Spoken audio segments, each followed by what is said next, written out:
It is a genuine and absolute privilege and honor to be here with Hasnae Taleb. She's an amazing person. She is an exponential woman. She is an entrepreneur, an academic.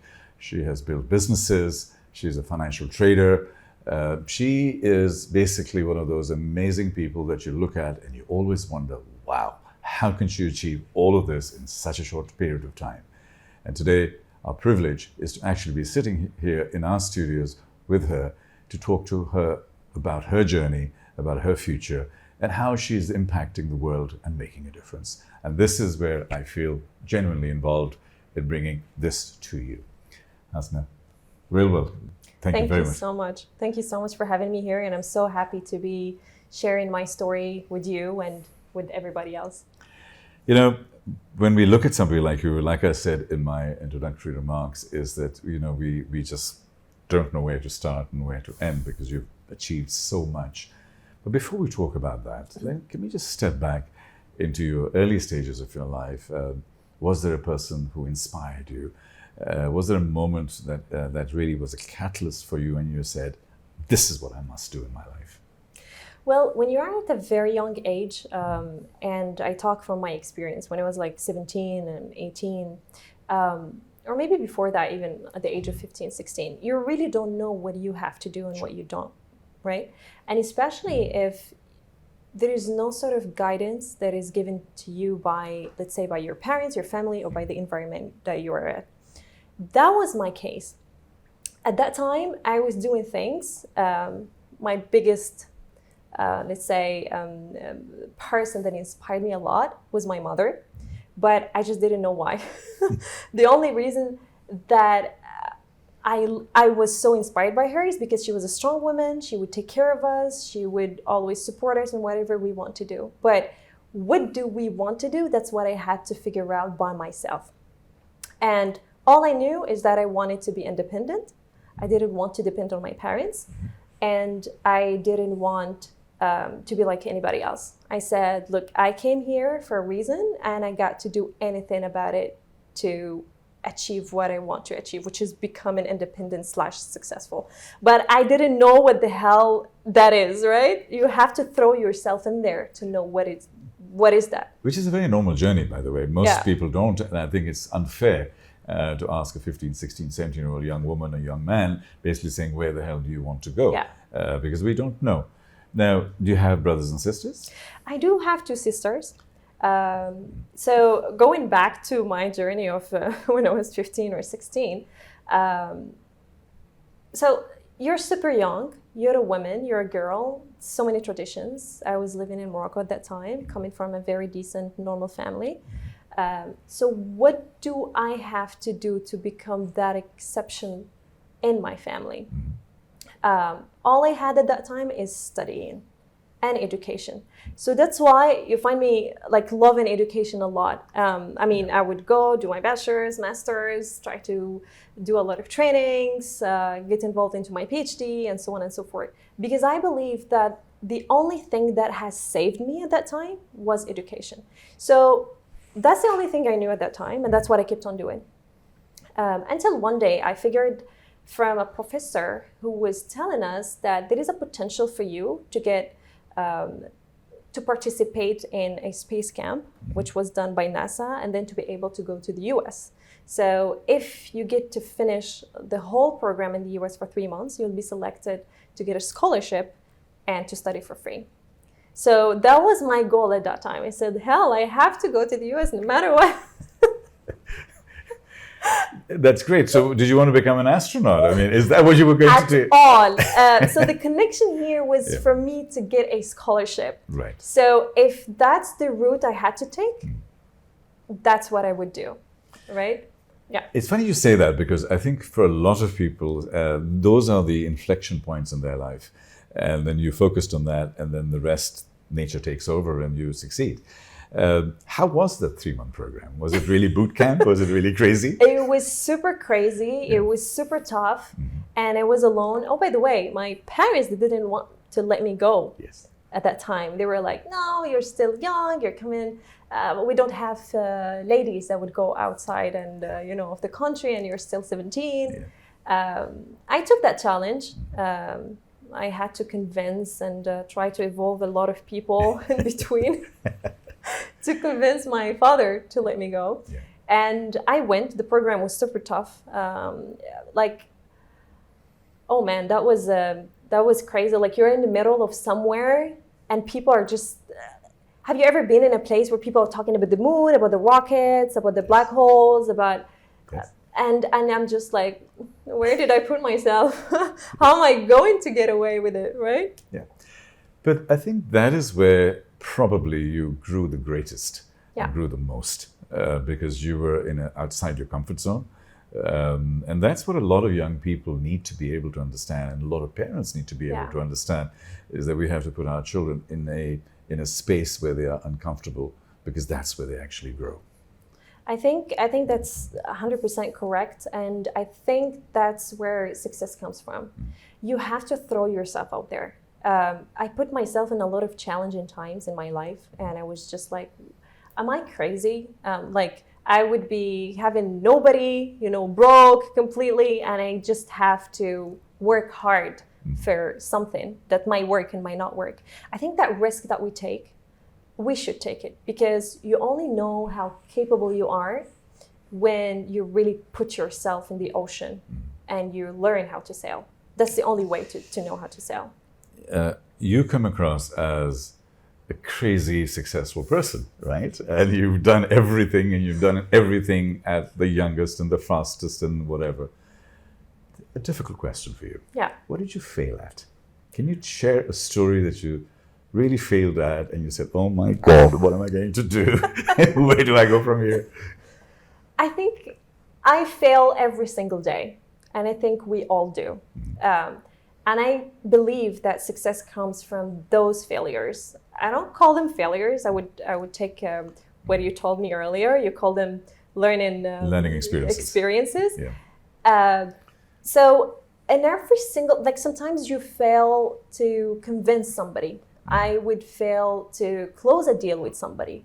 You would fail to, even with yourself, to stick to a plan. I think failure is part of what we do, but people really don't realize that they are failing, or they are, abusing failure. But I think it's... I think the reason I'm sharing this with you is a lot of people look at successful people like yourselves and sort of say, she's just a super person who just has one way to go, and that's north. And not all of us are not like that. I want to humanize this. I want to demystify the whole philosophy of failure, because we are not trained to fail. Our parents want us to have A grade all the time, because that was my thing. So when I first failed in my life, I failed at my accountancy exam. I had no idea how to fail. I didn't know how to cope. I didn't know how to respond. I didn't know how to share. I didn't know how to talk to my parents and say, Mom, Dad, I messed up. I failed. That, I think, as a social thing, our backgrounds in that way are similar. We need to be able to demystify 100%. that and make it real, because this is it. 100%. And you go throughout life doing that. It's part of the process. It's part of the process. And this is what makes us stronger, and this is what makes us real. And then all of these emotions all together, you feel like your self-esteem goes to zero. Absolutely. You feel you're like everybody else is successful and you're not. Yes. And all of these emotional breakdowns, I experienced all of those. So fast forward into your business career and how that happened. Tell me about that journey in terms of you are now an entrepreneur, but you're also sitting in various positions. Please share that part of your development. So I'll continue from the space camp, because once I finished the program of 3 months, I was so lucky, but with so much hard work. I think luck plus hard work equals success, right? True. So with a lot of hard work, I was able to succeed in the program. And then I was selected to join a university to do my bachelor's degree. That was everything I ever wanted. But of course, you do have people in the middle that don't want you to. They're afraid. Yeah. They are chained with fear. And again, those people are my parents. And I think your best enemies are the people around you, because they're trying to overprotect you, Sure. and they don't know that they're actually trying to block you and put you in a comfort zone that they think is the right place where you belong, which could be different. So I joined the university. I just said, look, guys, I have to do it, because you don't know what you're talking about. You have a lot of years of experience, but you definitely don't know what you're talking about. And when you're at that age of 17, 18, it's really hard for you to really convince your parents, because you don't have experience. Yeah. To be honest, like I had to go and I had to fail in many things. Different things, like culture-wise, dealing with people, trying to figure out life, and it's because you don't have experience, but you have to go through it. I think when you go through that hard path, a lot of things change within you and in you. So from there, I joined the bachelor's degree and I studied there, and I was like, now I have to work and I have to do something since the first year, because I wouldn't just want to wait for my parents to send me money, and I know that they need that money. So I felt like I have to do something about it, right? Luckily, I'm somebody who pays a lot of attention, and I'm somebody who goes into details a lot. So one of our professors started talking about microeconomics, macroeconomics, and everybody found that class or that course super, super boring, right? Everybody was like yawning. And then the professor is talking about the capital markets, talking about the stock markets, talking about how corporates go from a primary market to a secondary market, and so on and so forth. And I was just to my professor like, hold on. You said stock market, like anybody can be buying shares? He said, yeah, absolutely anybody. And I said, so it means I can also get a share of a company. I would love to get to Microsoft, you know? Yeah. And he was like, yeah, 100% you can. And at that time, I didn't really understand the mechanisms or how does it really work. But the fact that he told me that I can make money while I am sitting at home, it just did this to me. I said, 100%, why not? Let me explore it. So I went to the route of education again to be able to explore it. I would take my professor. I would tell me where can I learn more about it. He would share the materials with me. I would go through every single thing every single day before I even jump into the market and start trading. So my journey started, that's my turning point in my life. That's something that I heard, and that's something that I had to work on and translate. So my motives at that time, it was not to buy a Lamborghini or to buy a Rolls Royce or to buy whatever. My goal was, how can I generate money while I don't have to do any of these jobs out there where I would have to put so much efforts and so much of my health and whatsoever to get an income. So I put so much education into it. I was studying for like 1 year every single day. And then I started my paper trading at that time. I was like, let me start, which is a simulator, right? I was like, let me do some paper trading before I jump into the pool. So when I jumped in, of course, I'm coming from this, I'm super motivated and thinking, and in this field, you find a lot of scammers in between. So of course I feel for those a lot. I was listening, because when you are doing research and you are at a very early stage, you don't know how to filter. And I think filtering is super important in every single thing. So I would look at these guys, they're making millions and driving Lambos, and I'm like, yeah, me too, I can do it. And then these guys, they would tweet, let's say, they would tweet that, hey, trade this stock, and then you would get that. And I was in between what I was learning, my studies, and also what these guys are saying.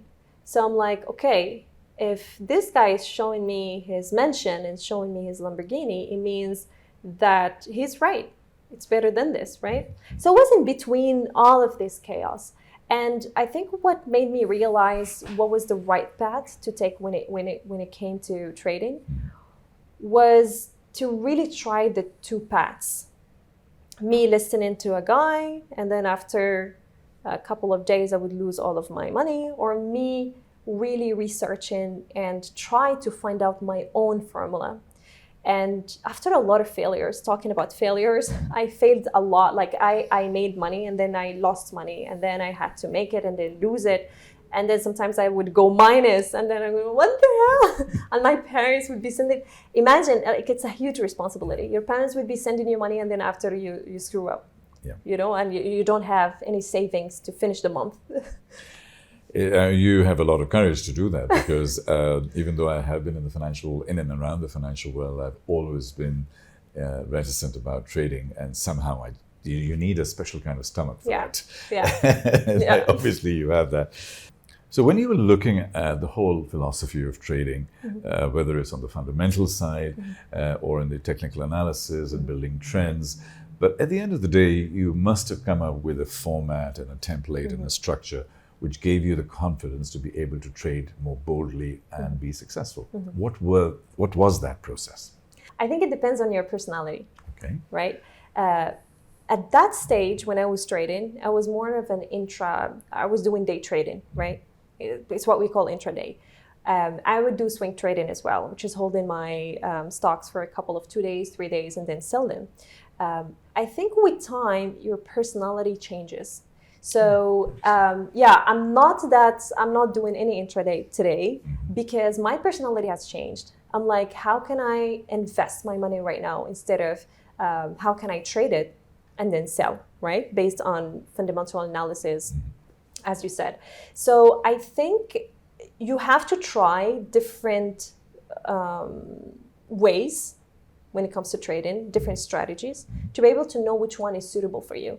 I have been trying to teach people around me, like my friends, family, on day trading, and I found out that a lot of people cannot really do day trading, even though they really want to make money, right? It's interesting you say that, because most hardcore floor traders and day traders, they burn out by 22, 23 and so on. I know some of them. And those day traders, when they start becoming managers of people, they have lost the edge. They cannot think like the 22-year-old, 19-year-old 100%. kid. I've always found that fascinating. What evolves? Do we become risk averse? Do we become slower in our brain? Do we have more elements in our life that we think about before we trade? What is that process that people go through? I think it's about size, because now you start talking about maybe millions, and you want to do it the shortest way and the easiest way, and kind of not go high risk, high reward. When you first start, like I started with $1,000 in my account. When you first start, you start with how can I multiply the $1,000? And if you go technically into it, it would take you so much time to be able to duplicate the $1,000, and a lot of efforts and a lot of buying and selling and executing the orders and asking bets. And all of this process would take time, right? Once this 1,000 goes to $1 million, now here you start thinking, where can I put the 1 million to be at $2 million in 1 month time? And the 1 month time could not be just doing day trading. It could be holding it, a swing trading, for example, or if it's a 6 months plus, it's a long-term investment. So for me, where does greed come in and stop? Where does success come in and stop? And where do you get emotional and say, I've got to hold this, even your brain's telling you, no, don't hold it, get out of it. Where does that, how do we build our muscles for that? You build it from stopping your losses. What does that mean? It means your exit point. What does that mean again? It means if today I enter to a place, I have to know what is going to be my exit way out of this place. So when I go into a business, I have to know what would be my results out of that business. If I do an action today, I need to know what is my exit point. And the exit point could be, what if I failed? with how much I would be failing. So in trading teaches you a lot of things, and especially in life, right? So when you go to do your trade, I know what is my stop loss. So let's say I bought something at 10.01, and I know that my stop loss would be 10.05. So my stop loss, if it didn't match the equation that I've made, I have to let go. Greed is coming from when I really don't know where my profit is going to. So I buy it at 10. I know that I would be selling it at 11, but then this demon inside of me tells me, hey, keep it until 13, because now it made a breakout, right? It's not 11 anymore. Go and keep on waiting it there. And a lot of people lose money with that way of thinking. So you need to know when to stop and when to just take part of the stake and leave. Can I ask you a human question? Yeah. Does this apply in life for you too? In terms of businesses and so on? Because frankly, I don't know my stop loss. I get excited, I get passionate, I go into businesses, and I have gone way beyond my stop loss many times in my life. So do you apply that same discipline to your life? Look, it depends on how, from which perspective you're taking it. If you are a leader by the heart, you would not have that stop loss. If you're a leader by your mind, then for sure you would have it. And leaders in general, they have a very tough mindset because they are emotionally trained. This is something that you also learn from trading. You have to know how to manage your capital emotional side, right? Or capital emotions. So going back to your question, I think it's a yes and no. I mean, when it comes to somebody dear to me, like family, friends, and I think with my heart, I'm a woman at the end of the day. Sure. but definitely when it comes to work and when it comes to leadership, you should have that balance between the two. Shouldn't be just stop loss and that's it. Yeah. I mean, balance, but also clarity. A lot of us lose that clarity often in business. A lot of the work, I start with my brain, I lead with my heart, and then reinforce with my brain again. So I use my brain twice, but my fundamental leader is my heart for most of the things I do. And then when we get to a micro level, then obviously it's much more brain driven. Yeah. But at the macro level, it's heart led, it's purpose led, it's values led, it's making a difference led. Those are the things that lead me, and then I hopefully focus on other things there. You won an amazing award, for stock trading. Tell us about that. It was in 2014. Yeah. It was a few years ago. Yeah. What was that award, and what did you achieve to achieve that award? I was trading a lot in the NASDAQ, and especially the NASDAQ Composite, and that's how I got the award of being I scored the highest ranks of trade in the NASDAQ Composite, and I got an appreciation award from NASDAQ itself, saying thank you for being the youngest one to trade those much of composites. The other side, I got another award by the richest for being the youngest millionaire, and I got that at the age of 23. Okay. Yeah, and then I got other awards, which are yes, no, we're going to get to that. So you become a youngest millionaire by 23. You started with $1,000. So when you pick up the phone and speak to mom and dad, what do they say now? I sent you away from 6 years ago, and now you're a millionaire. How the hell did you do that? Well, for sure, they feel super proud. Absolutely. They feel super proud because it's a great thing to see when you have your kids and they have made something. But then they have also realized that, which is super important thing, it is not all what we think is the right thing.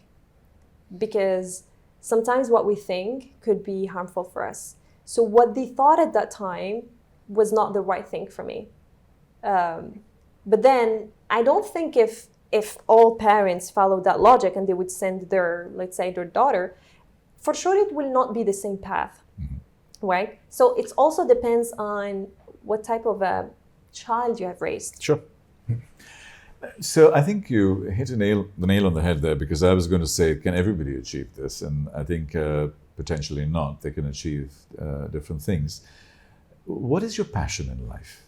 What do you get the most excited about? I am driven by people. Okay. I love people. I love to work with people. I have had a lot of experiences that started making me feel super old from inside. Okay. So talking to you, I feel like I'm 50 years old. Oh my God, maybe I'm a bad influence. And yeah. Okay. So I'm passionate about people. I'm passionate about what I can do to other people.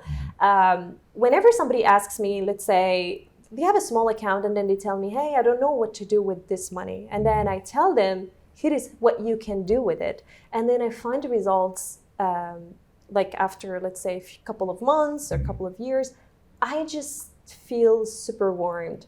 And a lot of times, like, you would just recommend a book to somebody, and after a couple of months, it would change the life of somebody. Yeah. And that's, oh my God, that's a beautiful feeling. And I think that's what inspires me in life. When I get to do something for somebody, and then this person changes because of you, and this person teaches it to other people in the world, and you are the one behind it, I think that's success. Amazing. I think that is a really great definition of success. Talking about success, let's get to today. You have something called North Ladder. You've got your stock trading. You have the American Chamber of Commerce and your association there. You're winning more awards than people can count. So LinkedIn is getting worried that you're getting too many awards. I'm just joking. So you get that. I'm so humbled. And in addition, you're doing as an inspiration for a lot of people. All of this. How are you balancing all of this? And I'm almost seeing this like a portfolio. It is. There you go. So I mean, this was just a guess for me. But what is North Ladder, and what does it mean to you? And then we'll talk about other things. So talking about balancing, you said, how do you balance? It's a super important question. Thank you so much for raising that question. I think balance in our days is a super hard thing to do. But here is how I look to it, or how I look at what balancing is. I look at it as an investment portfolio. Mm-hmm. So when you tell me you have this and this and this and that, how do I manage my resources, and how do I invest my time and my money into all of these different pillars? Because I believe that each one of them will lead to a path. So the power here is working on something and then let it work for you. That's what investment is. Yeah, and it's interesting you say that, because I think when we have a diverse sort of portfolio, for want of a better word, using your word, when we have a portfolio, I love diversity personally, and I go off and do this and go off and do that. I'm a little bit less disciplined.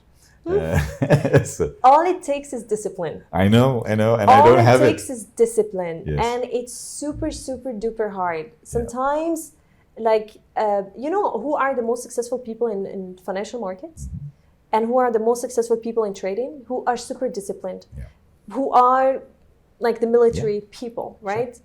They set up a goal and they go after it, but it's super hard nowadays. It's just very, very true, and there's just too much noise around us, and too many influences around us. And that noise 20 years ago, perhaps, you can be super disciplined, stay in your market, stay in your lane, win, succeed, and make money. Now it's a wee bit more difficult. It's not difficult, you just have to try it. I do. But I'm being very open and vulnerable. Because, you're 100% right. I mean, it's really hard for us to be disciplined, but I think discipline is a word that can be taught, and in so many ways. Discipline can be taught. Do you think empathy can be taught? 100%. Okay, so give me an example where you feel that you are empathetic when it comes to trading, if at all. I think that's a very good question. I think that trading is something that anybody can do. And I think generating money is something that anybody can do. But unfortunately, you do have people in the market who are trying to hide the truth from people. And then on the other side, you do have the scammers who are trying to show the blink blink side of things that is not correct. Where empathy comes here is when I feel that why is this so hard for somebody to do? It should be something super simple. And that's what I would love to achieve in the future. I would love people to anybody in the world, a taxi driver, a nanny, anybody, to be able to generate money easily. I feel so bad when I find somebody finding difficulties to be able to pay their bills or to pay for a surgery for somebody, or because I think people should be wealthy because money, it helps you help other people around you. Mm-hmm. So have you created some kind of enabling platforms? Have you created something that will help people to be more successful financially? I am doing that. I'm working on it, and it will be published soon. Okay, excellent. So going back to North Ladder, North Ladder is a sustainable environment. Can you share what it is and what it means to you? So North Ladder is a reverse auction platform that's enable or capable for you to trade in your own devices on spot and get cash on the spot while being sustainable and supporting circular economy. So if today you do have, let's say, a phone, a tablet that you would like to sell, my platform is here to be able to give you cash on the spot for these devices. What do you do and what people are missing, and that's what we're trying to support, which is sustainability and circular economy. A lot of people are not here capable of letting go of their old devices that they don't really need because they say, oh, it's laying in the drawer. But you forget one very important element, which is an African kid who is in Africa, who is suffering to get a very new good phone or a laptop or a tablet that can support them in their education. So your laptop that is laying down in the drawer that is not doing anything to you, it's not because you're gonna get whatever money against it. You'll be like, I don't need to sell it. But we're trying to let people see the human side of it. That when you let go of that device, there is another person who really needs it right now. And they can buy it for a very cheap price. Thank you. Thank you for that. I think it's a very meaningful space because a lot of people don't understand the circular economy. And I think it's going to be an integral part of our lives to be within that ecosystem. That's our only survival in terms of sustainability. I'm a futurist, amongst other things. Let me ask you a question from a futurist's eyes. If you can just project yourself to the year 2030 and look back, it's not very far, and I'm going to do an early futurist view.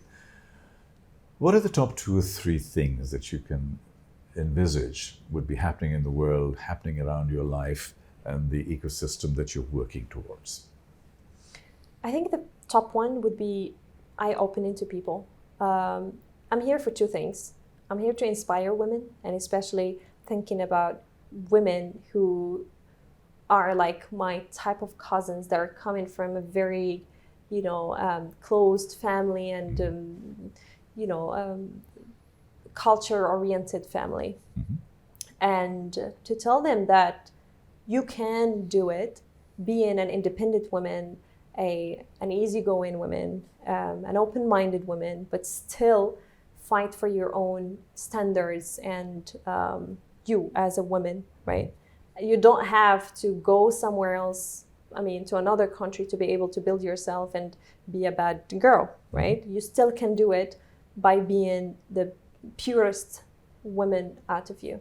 That type of eye-opening when it comes to women is something that inspires me, and I think I see myself doing a lot of those. I need to pull up women out from that box and show them that they can do it by being who they are and being unique and dependent on themselves. They don't need to depend on a man to do it.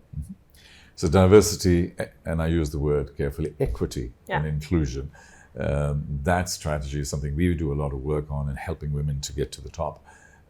So that's one. What else do you feel is important for you over the next 5 to 7 years? Changing the mindset of the way people, especially the mid-class or poor people, the way they see money. Because I think a lot of people are linking money to success, and it shouldn't be the case. I think money should be something that is given to anybody at any time. And if I get to do something about that, that will be the best achievement of my life. Okay. You seem to have an interesting relationship with money. It seems to be very easy for you. When people hear you, they say, come on, this is not possible. Money, easy, everybody should make it. What do you tell those people who sort of say, she's amazing, she's super successful, it's easy for her, but actually it's really hard to make money? Can you demystify that, disconnect that, or advise them? I think in anything in the world, you can really make money if you know how to make your own formula.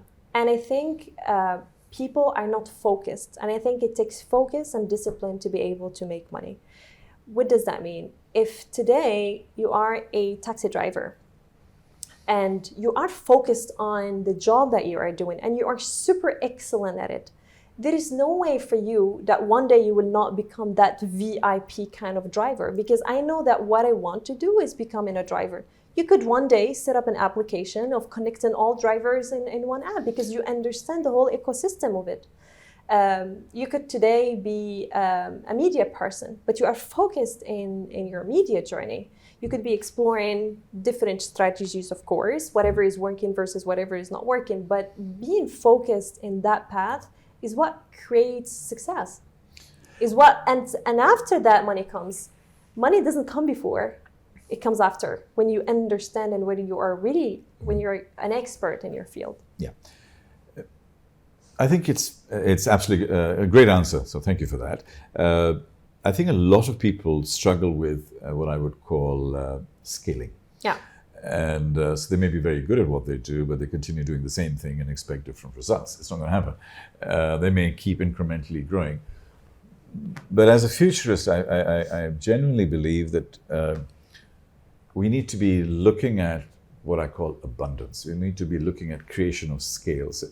It should be taught to us at university. It should be an integral part of our learning and development program, is how do we build scale? As opposed to how do we just focus on doing something really, really well. And that is something I often, personally even, is a challenge for me, is I do a lot of things really well, but how can I scale? What do I need to do that? So the world is moving into platforms. The world is moving into ecosystems. We need to be part of those platforms and ecosystems. And therefore, the new thinking, the new mindset that we are pulling together is to get people onto those ecosystems and therefore be more successful.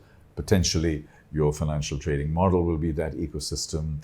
Potentially, your entrepreneurship model for women, to empower women, would be part of that ecosystem. But somehow to build that scale. And I think this is one of the key things that I'm doing as a futurist, is that mindset shift, is to do something that will enable people to break through in their minds. That's 80% of the battle. 100%. And then we take it through. So we've spoken about your current life. Let me ask you. Personal question? No. I feel like no personal question. But a more expansive question. Let me put it that way. Let's imagine today is your 100th birthday, and we have just invited you to celebrate you. I hope to live until 100. You will, and your kids will live to 150, and your grandchildren will live to 200. You know that aging is going to become a choice. And You're the futurist. I'm the futurist, I'm telling you. Aging will be a choice. And you say, oh, Hasnae, you didn't take the pill. You know, what happened? Your kids are going to be saying that. You didn't cut my disease at the CRISPR level, at the embryo level. You should have cleaned it all out. No, I mean, aging is going to be completely redefined. And as I said, your kids will live to 150, almost certainly. So there's a huge shift that's going on. And the reason I'm asking about your 100th birthday is your kids, your grandchildren will be coming in. What are they celebrating? What would be your amazing gift to them at that point in time?